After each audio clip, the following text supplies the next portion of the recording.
Hi പ്രിയമുള്ള സുഹൃത്തുക്കളെ, ഗുരുവായൂർ നിയോജക മണ്ഡലത്തിലെ 254 കുടുംബങ്ങളെ കുടിയൊഴിപ്പിക്കാനുള്ള നീക്കത്തിൽ നിന്ന് വഖഫ് ബോർഡ് പിന്മാറണം എന്നാവശ്യപ്പെട്ട് 30-ാം തീയതി ഗുരുവായൂർ നിയോജക മണ്ഡലത്തിലെ കേരള കോൺഗ്രസ് എം ഹർത്താൽ ഡിക്ലെയർ ചെയ്തു. നിയോജക മണ്ഡലം നേതൃയോഗത്തിലാണ് തീരുമാനമുണ്ടായത്. യോഗം സംസ്ഥാന ഉന്നത അധികാരമുള്ള സമിതി അംഗമായ സെബാസ്റ്റ്യൻ ചൂണ്ടലാണ് ഉദ്ഘാടനം ചെയ്തത്. ജില്ലാ കമ്മിറ്റി അംഗങ്ങൾ ഉണ്ടായിരുന്നു.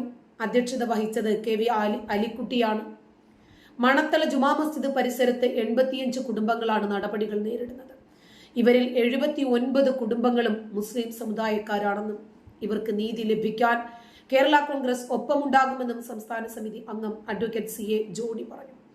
P Gopakumar, PH Saleem, CA Raju, Sarath Nambeesan, K Sarathchandran, RH Abdul Saleem തുടങ്ങിയ ആളുകളൊക്കെ ഇതിനകത്ത് സംവദിക്കുകയും അവരും കൂടി ഇത്തരം ആശങ്കകൾ പങ്കുവയ്ക്കുകയും ചെയ്തിട്ടുണ്ട്. ഈ വിഷയത്തിന്റെ തുടക്കം മുതൽ തന്നെ നമ്മളൊക്കെ ഇതിന്റെ ഗൗരവത്തെ സംബന്ധിച്ച് ബോധ്യപ്പെടുത്തിയിരുന്നു. കാരണം ഇത് ഏതെങ്കിലും ഒരു മതവിഭാഗത്തെ മാത്രം ബാധിക്കുന്ന വിഷയമല്ല, മുസ്ലിങ്ങളെ മാത്രം ബാധിക്കുന്നില്ല എന്ന് പറയാൻ വരട്ടെ എന്ന് നമ്മൾ അന്ന് തന്നെ പറഞ്ഞിരുന്നു. ഇത് എല്ലാ മതവിഭാഗങ്ങളെയും ബാധിക്കുന്ന വിഷയമാണ്. ഇത് ഹിന്ദുക്കളെന്നോ ക്രിസ്ത്യാനികളെന്നോ വ്യത്യാസമില്ലാതെ എല്ലാ ജനവിഭാഗങ്ങളെയും ഒന്നുപോലെ തന്നെ ബാധിക്കുന്ന വിഷയമാണ്.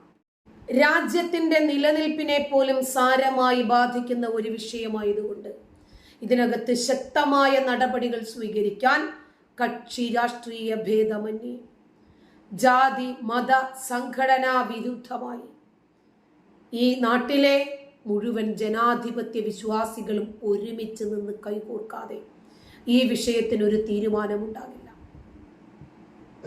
ആ നിയമത്തിനെതിരെ കേരള നിയമസഭ പാസാക്കിയ പ്രമേയത്തിനെതിരെ 140 MLA അനുകൂലിച്ച് നടത്തിയ പ്രമേയത്തിനെതിരെയാണ് ഈ പ്രതിഷേധ ധർണ്ണ. ഇത് സംസ്ഥാന വ്യാപകമായി ശ്രീ തുഷാർ വെള്ളാപ്പള്ളി നേതൃത്വത്തിൽ വ്യാപകമായ പ്രതിഷേധ സമരങ്ങളുടെ തുടക്കമായിട്ടാണ് ഈ തിരുവനന്തപുരം ജില്ലാ കമ്മിറ്റി ഈ പ്രതിഷേധ ജ്വാല ഇവിടെ സംഘടിപ്പിച്ചിരിക്കുന്നത്. നമുക്കറിയാം ഈ വിഷയം എന്താണെന്ന്. വളരെ പ്രധാനപ്പെട്ട ഒരു കിരാത നിയമമാണ് വഖഫ് ബോർഡിന്റെ നിയമങ്ങൾ. ആ നിയമം മാറ്റി പുതിയൊരു നിയമം നടപ്പാക്കുന്നതിന് വേണ്ടി കേന്ദ്ര പാർലമെന്റിൽ ഒരു ബില്ല് അവതരിപ്പിച്ചപ്പോൾ അതിനെതിരെ 140 MLA ഒപ്പിട്ട ഒരു പ്രമേയമാണ് പ്രതിഷേധ അനുകൂലമായി അത് മാറ്റാൻ പാടില്ല എന്ന് ആവശ്യപ്പെട്ടു. ഈ 140 MLA ജയിപ്പിച്ചു വിട്ട പൊതുജനം കഴുതകളല്ലേ? അവരെ സാരമായി ബാധിക്കുന്ന ഈ രാജ്യത്തിന്റെ നിലനിൽപ്പിനെ തന്നെ ബാധിക്കാവുന്ന ഈ വിഷയങ്ങളിൽ ഇവർക്ക് ഒരുമിക്കാൻ സാധിച്ചിട്ടില്ലെങ്കിൽ വോട്ട് ചെയ്ത ജനതയോട് ഇവർ മാറി നിന്ന് ജയിച്ചതിന് ശേഷം തുണിപൊക്കി കാണിക്കുന്ന സമീപനമല്ലേ ഇത്? പ്രതിപക്ഷങ്ങൾ എല്ലാവരും ഒന്നിച്ചുകൊണ്ടുള്ള ഒരു ബില്ലാണ് ഇവിടെ അവതരിപ്പിച്ചത്. ഇതെന്താണ് വസ്തുത എന്ന് മനസ്സിലാക്കണം. 1992 മധ്യ തിരുവിതാംകൂർ രാജാവ്, തിരുവനന്തപുരത്തെ രാജാവ്, അദ്ദേഹം ഏതാണ്ട് അബ്ദുൾ സത്താർ സേട്ട്, ഗുജറാത്തിൽ വന്ന അബ്ദുൾ സത്താർ സേട്ടിന് വേണ്ടി കൃഷിക്ക് വേണ്ടി 404 ഏക്കർ 75 സെന്റ് സ്ഥലം കൊടുക്കുകയും അത് കൃഷിക്ക് ഉപയോഗിക്കാൻ വേണ്ടി പാട്ടത്തിന് കൊടുത്ത ഭൂമിയാണ് ഇന്ന് ഈ പറയുന്ന മുനമ്പം വിഷയമായി നിൽക്കുന്നത്. ആ ഭൂമിയിലെ 104 ഏക്കർ ഭൂമി, ആ 104 ഏക്കർ ഭൂമി ഇന്ന് അവിടെ 614 കുടുംബങ്ങളാണ് അവിടെ ഇന്ന് ജീവിക്കുന്നത്. അവർ ഇറങ്ങിപ്പോകണമെന്ന് പറയുന്നു ഈ നിയമത്തിലൂടെ. ഇതിനെതിരെ ശക്തമായ പ്രതിഷേധ ജ്വാലയാണ് BDA സംഘടിപ്പിക്കുന്നത്. ഇതിന് എല്ലാ പൊതുജനങ്ങളുടെയും എല്ലാ പൊതുസമൂഹത്തിൽ ചർച്ചയാകേണ്ട ഏറ്റവും പ്രധാനപ്പെട്ട വിഷയമാണ്. അതിന് എല്ലാവരുടെയും പിന്തുണ ഉണ്ടാകണമെന്ന് അഭ്യർത്ഥിക്കുന്നു. ആദ്യം കോൺഗ്രസ് ആയിരുന്നു, ഇപ്പോഴിതാ വെള്ളാപ്പള്ളി ടീമും. ശരി, നിയമവുമായി ബന്ധപ്പെട്ട് ദൈവത്തിന് സമർപ്പിച്ചു എന്ന് പറയപ്പെടുന്ന ഈ വസ്തുവകകളും അതുപോലെ തന്നെ മറ്റ് ബിൽഡിംഗ് ഉൾപ്പെടെയുള്ള എല്ലാ സ്ഥാപനങ്ങളും ഒക്കെ തന്നെ ഇത് ദൈവത്തിനുള്ളാകുന്നു. ഇവര് പടച്ചവനെ കളിയാക്കുകയല്ലേ? പടച്ചോൻ പറഞ്ഞോ കാഫിറുകളുടെയും വിശ്വാസികളുടെയും ഒക്കെ അവര് കഷ്ടപ്പെട്ട് സമ്പാദിച്ച സമ്പത്ത് ഇങ്ങ് കൊണ്ടുവന്ന് എനിക്ക് തന്നേക്കെന്ന് പടച്ചോ നിങ്ങളോടൊക്കെ ചോദിച്ചോ? സമർപ്പിച്ചതാണ്. ആ സമർപ്പിച്ചതിന്റെ അടിസ്ഥാനത്തിൽ ഇന്നിപ്പോ നടന്നുകൊണ്ടിരിക്കുന്നത് എന്ന് പറയുന്നത് വഖഫ് ബോർഡിന്റെ പേരിലുള്ളതോ അല്ലെങ്കിൽ വഖഫ് ബോർഡിലുള്ള അംഗങ്ങൾ പറയുന്നതോ ആയ സ്ഥലത്തുള്ള എല്ലാം ഞങ്ങളുടേതാണ് എന്ന് വരുത്തി തീർത്തുകൊണ്ട് ഏകദേശം നമ്മുടെ ഭാരതത്തിൽ 7 ലക്ഷത്തോളം ഏക്കർ, അതായത് ഗവൺമെന്റ് രീതിയിൽ നമ്മൾ ചിന്തിച്ചു കഴിഞ്ഞാൽ സൈനികർ ഉപയോഗിക്കുന്നത്, അതുപോലെ തന്നെ ഇവിടുത്തെ മറ്റ് റെയിൽവേ ഉപയോഗിക്കുന്നതിനേക്കാൾ അടുത്ത് തന്നെ നിൽക്കുന്ന 7 ലക്ഷത്തോളം ഏക്കർ ഇവരുടെ വകയാണ് എന്നുള്ള നിലയിൽ ഇന്ന് പിടിച്ച് എടുക്കാൻ നോക്കുകയാണ്. നമുക്കറിയാം ഇപ്പോൾ നടന്നുകൊണ്ടിരിക്കുന്ന ഈ ഒരു സമരം എന്ന് പറയുന്നത് ഇവിടുത്തെ പാവങ്ങളായ ആളുകൾ താമസിച്ചിരുന്ന ആ സ്ഥലത്ത് ഏകദേശം 500ഓളം വീടുകൾ ഉള്ള ആളുകൾ, ആയിരക്കണക്കിന് ആളുകൾ താമസിക്കുന്ന പ്രദേശം.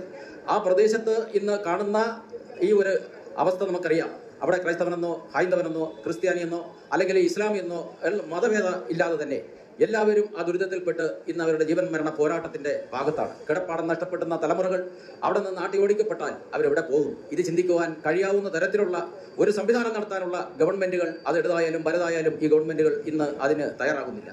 കേന്ദ്ര ഗവൺമെന്റിനെ സംബന്ധിച്ചിടത്തോളം ഈ നിയമത്തിൽ ഒരു മാറ്റം വേണമെന്ന് ആഗ്രഹിച്ചുകൊണ്ട് ഒരു പ്രമേയം കേന്ദ്ര ഗവൺമെന്റ് നടപ്പിലാക്കാൻ ശ്രമിക്കുന്നതിനിടയിൽ തന്നെ ഇത്രയധികമുള്ള എതിർപ്പുകളെ തരണം ചെയ്യുന്ന ഒരു സാഹചര്യത്തിലേക്ക് ഇന്ന് എത്തിയിരിക്കുകയാണ്. അതുകൊണ്ട് കൃത്യമായും BDJS എന്ന് പറയുന്ന ഈ മഹാപ്രസ്ഥാനം നമ്മുടെ കേരളത്തിന്റെ സാമൂഹ്യമായ ചരിത്രത്തിൽ വളരെയധികം സ്വാധീനമുള്ള SNDP യോഗവുമായി ബന്ധപ്പെട്ടുള്ള ഒരു പ്രസ്ഥാനം തന്നെയാണ്.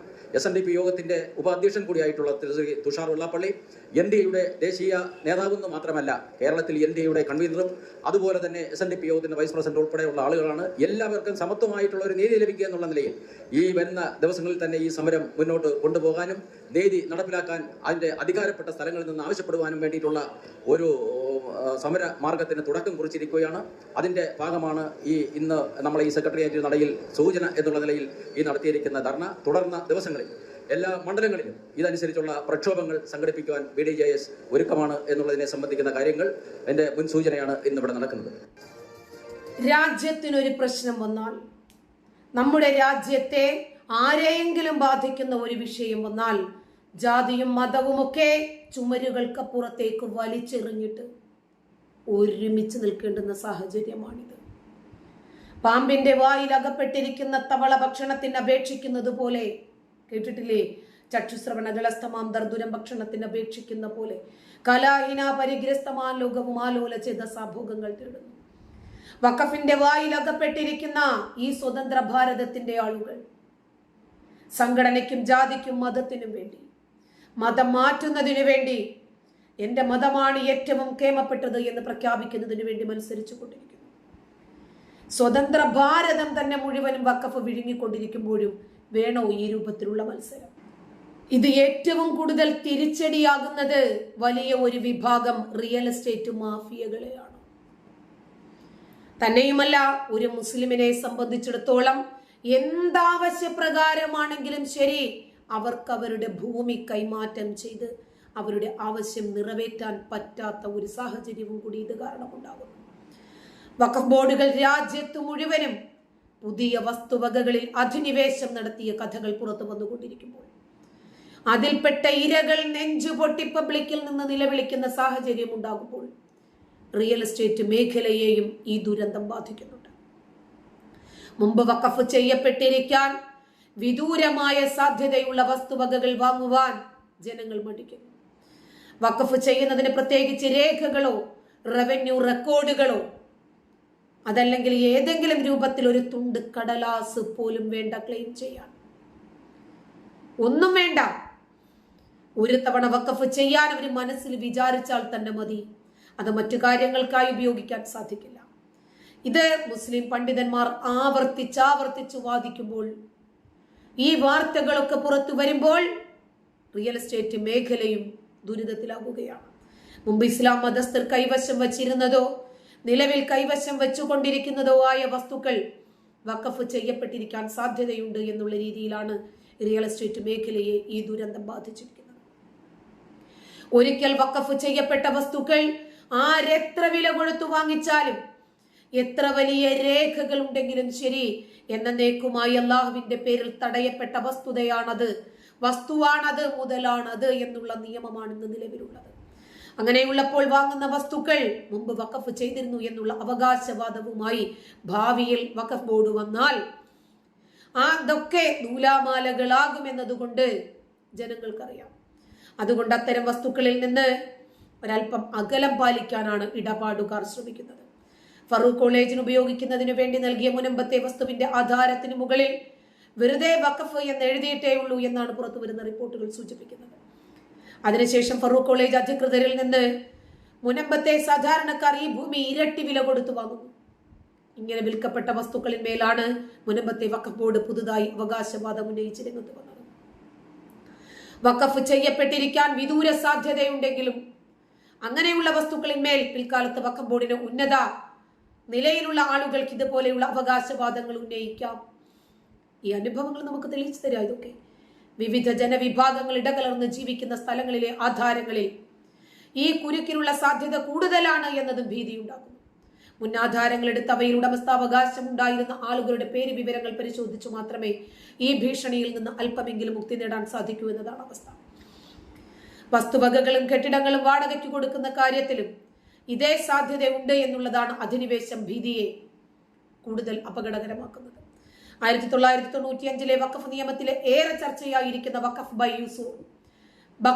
ബൈ യൂസർ ഈ ഉപാധി വാടകയ്ക്ക് നൽകുമ്പോഴും മുൻകരുതൽ എടുക്കാൻ പ്രേരിപ്പിക്കുകയാണ്. ഏതെങ്കിലും ഒരാൾ വഖഫ് എന്ന് പറഞ്ഞിരുന്നാൽ മതി, ഈ അവകാശവാദം വന്നാൽ തന്നെ അത് വഖഫിൻ്റെതാണ്. മുൻപത്തെ പ്രതിഷേധ വേദിയിൽ ഈ വിഷയം എടുത്തു പറഞ്ഞുകൊണ്ട് വൈദികർ ഉൾപ്പെടെയുള്ള ആളുകൾ പ്രസംഗിച്ചത് സോഷ്യൽ മീഡിയയിൽ വൈറലാണ്. കർണാടകയിൽ നിന്നും പുറത്തു വരുന്ന വാർത്തകൾ ഇതിലും ഭീകരമാണ്. തലമുറകളായി കുടുംബ സ്വത്തായി വച്ചിരുന്ന കൃഷിഭൂമികൾ,